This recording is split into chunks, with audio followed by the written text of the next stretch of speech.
Hi everyone, welcome to the Antonio Lanis Art podcast. I want to share a few reflections of what I never imagined that my children's picture book would teach me, being my first book of writing Clarita Migrates North. And I want to share this after I just came back from a pop-up event that's hosted in Raleigh called Market with the Gays.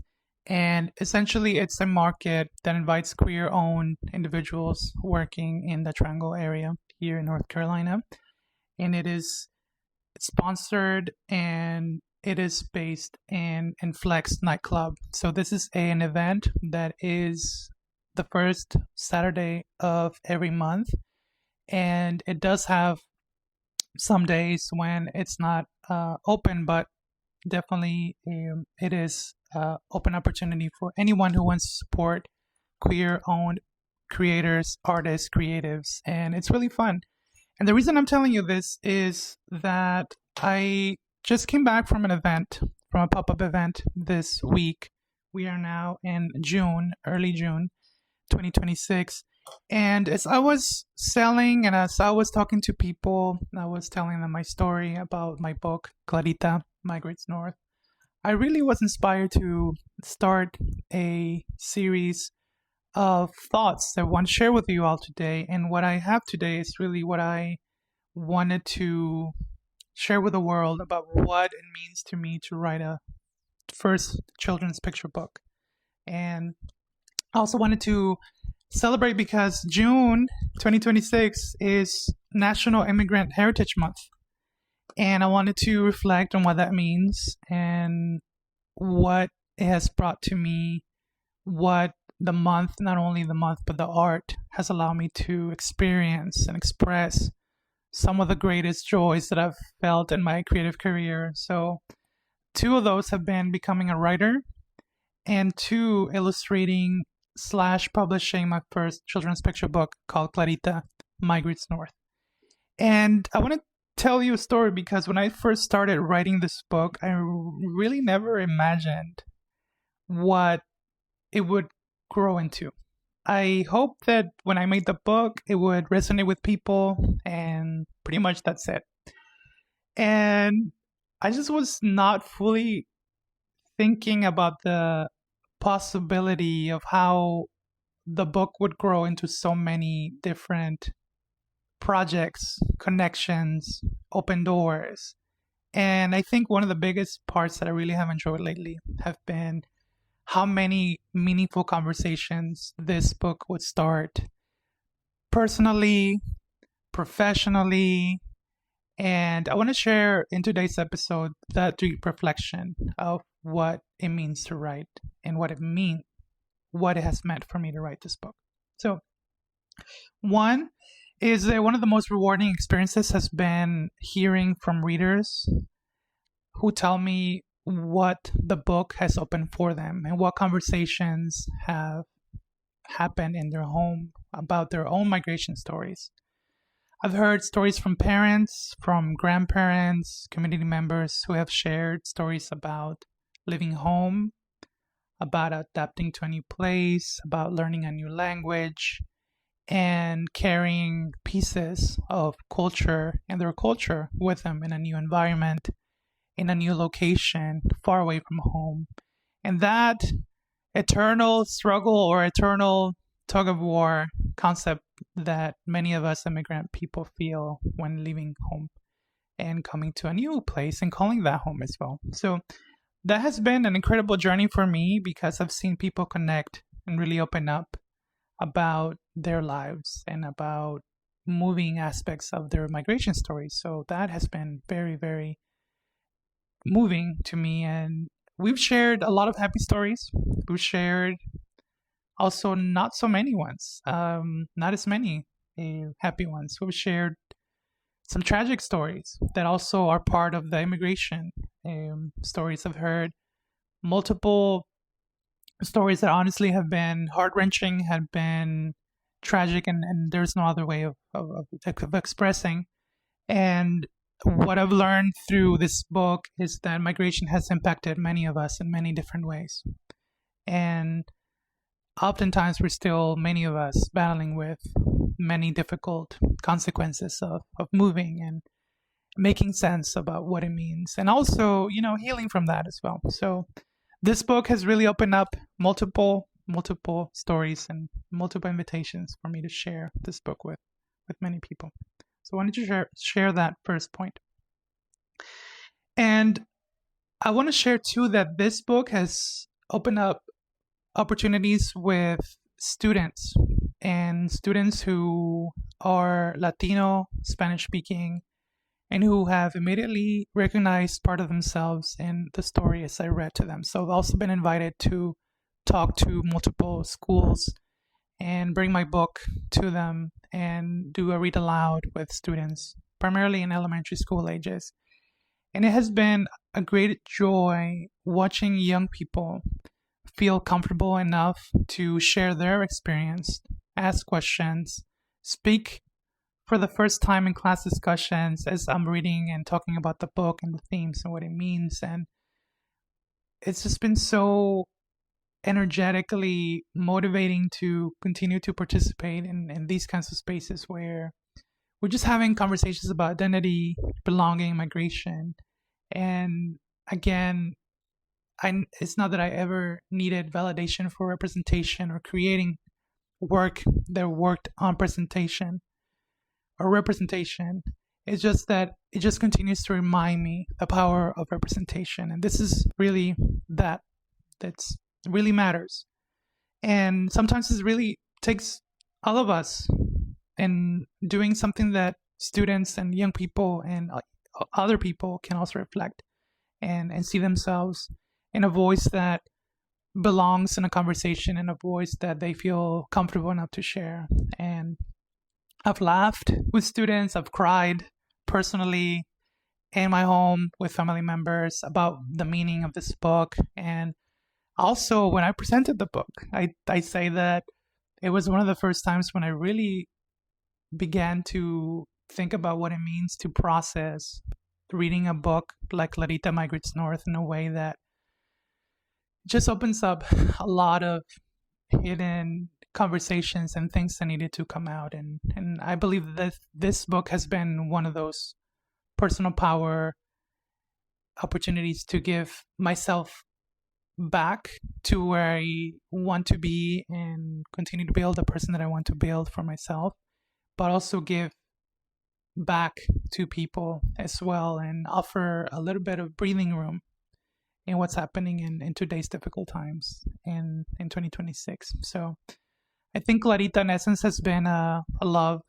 It's been such a joyful piece of work where we've shared hope, love, and compassion as well. So that has been working with students. If you are new here, a lot of the work that I do talks a lot about students and teaching, because I studied to be a teacher. I was a student teacher, and I worked in the public school system and was able to really, teach Spanish and really enjoy using art as a tool for cultural awareness about who and what we can bring to the teaching profession as artists and also as language teachers. So that's one of the first moments that I want to share with all of you if you're new here. Other than working with students, I also worked with teachers, librarians, nonprofit leaders, and community organizations who have invited me to be part of their programs and classrooms all throughout the year. And these partnerships have shown me that books can become tools for, again, compassion, hope, love, resistance, but also they can become parts of us to talk about, tools for literacy. How can students read and understand, comprehend, write about the story, and also talk about cultural understanding, empathy, and connection. And that has been a huge, huge motivation for me to take these books to local organizations and wherever people invite me to, so I can talk about the work. And really, I'm learning that storytelling is such a bridge building activity between people and communities who may speak different languages, who may not look the same, or who come from different cultural backgrounds. And that has been a huge inspiration for me to continue this kind of work. And I am just so happy that I'm able to do this work and what I'm able to bring to what's happening in today's climate in the world in June 2026 when I'm recording this episode. One thing that I've been thinking a lot about is the limits of art, the limits of what it can and can't do.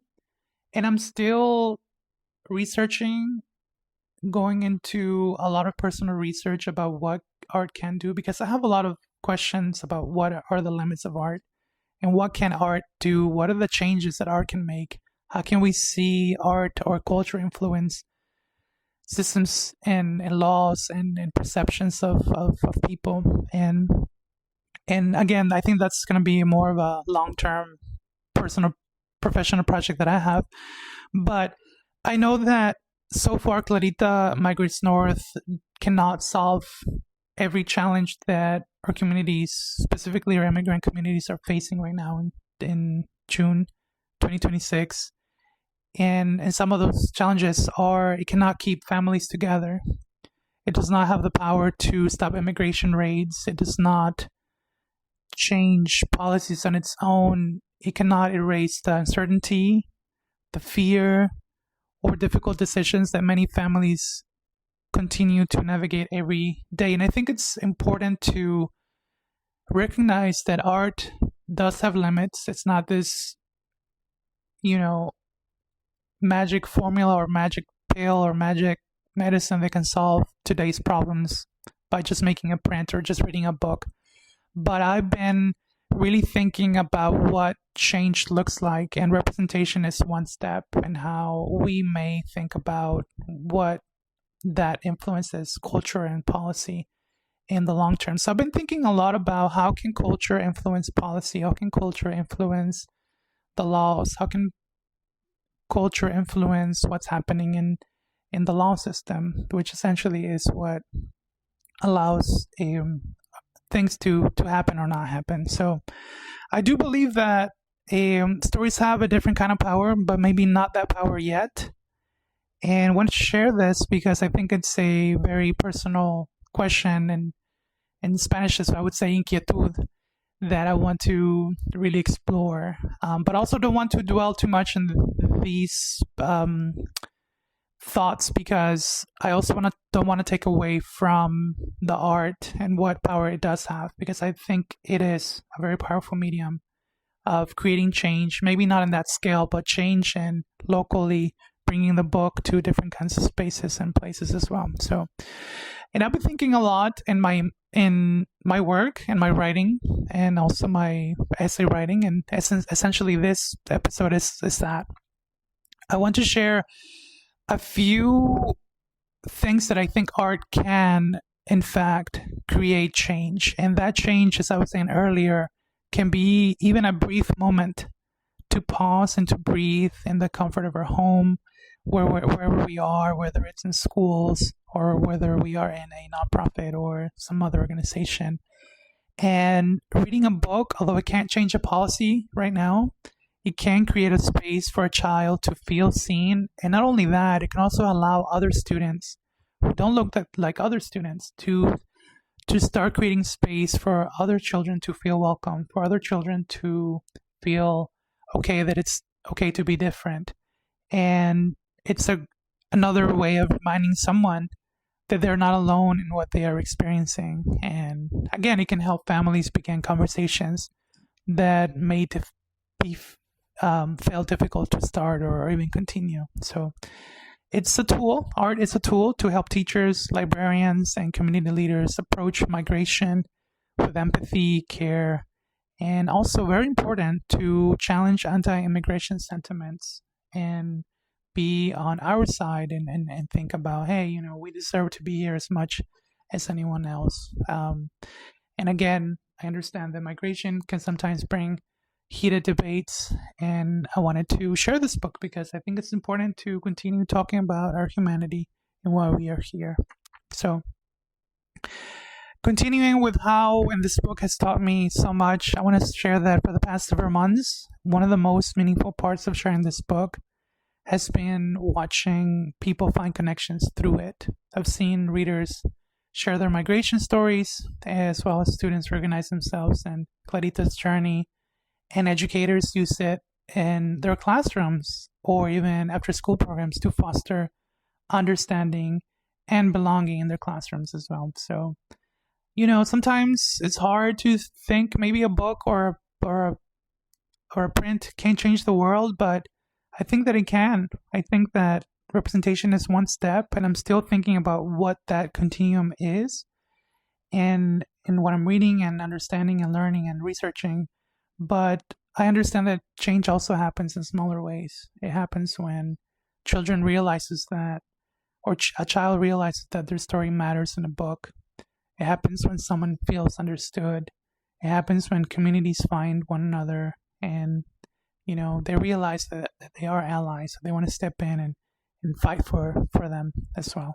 So Clarita has been that. Clarita has been a book about creating one of these moments. It's been a moment of reflection, a moment of recognition, a moment of naming what is hurting us, what is bothering me, and also to think about how do we belong in this society as well. So I want to say that during these difficult times, these smaller moments of joy, smaller moments of creation, smaller moments of combating anti-immigrant narratives will lead a long way and will show that we were here fighting back in whatever capacity that we have.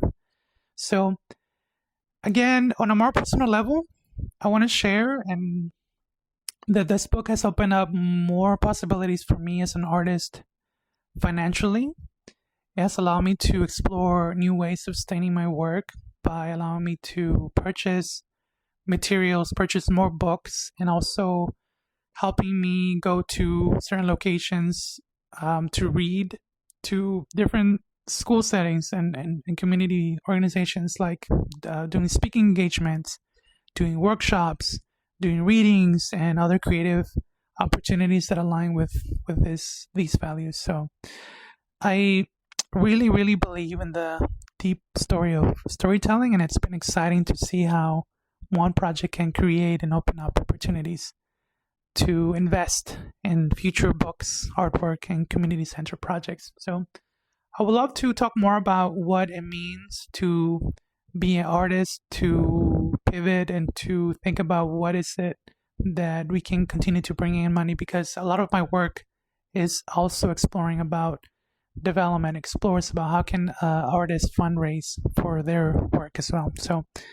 wanted to share that with you, and hopefully I can get around to this. So definitely stay tuned. So again, I want to share that to conclude, there have been many successes that I have shared today, but know that there are more. I wrote this book 10 months later. It's going to be 12 months or 1 year in August 30, 2026, when I published it in August 30th, 2025. And I just remain very grateful to every person who has purchased a copy and who has shared it with a child, invited me to read the book or recommend it to a friend, or simply encourage me along the way to talk about my story and the book as well. So I'm just so excited that I get to do this work, and it would not be possible without everyone who has supported me lately. So I want to say that this book is sponsored by me, by Antonio Lani's Art, and it's made possible through the support of my children's picture book called Clarita Migrates North. And I wanted to encourage everyone listening to get a copy of my book. If these podcasts have been impactful in any way, if you learned something, if it has allowed you to improve a part of your artist journey, or it has allowed you to think about things differently, I would definitely encourage you to purchase a copy of my book. so that I can continue doing more of these episodes as well. Again, doesn't have to be buying a book. If you can't buy the book right now, you can definitely share it with a librarian, one of your best friends, or a group of friends, or recommend it to someone, a teacher.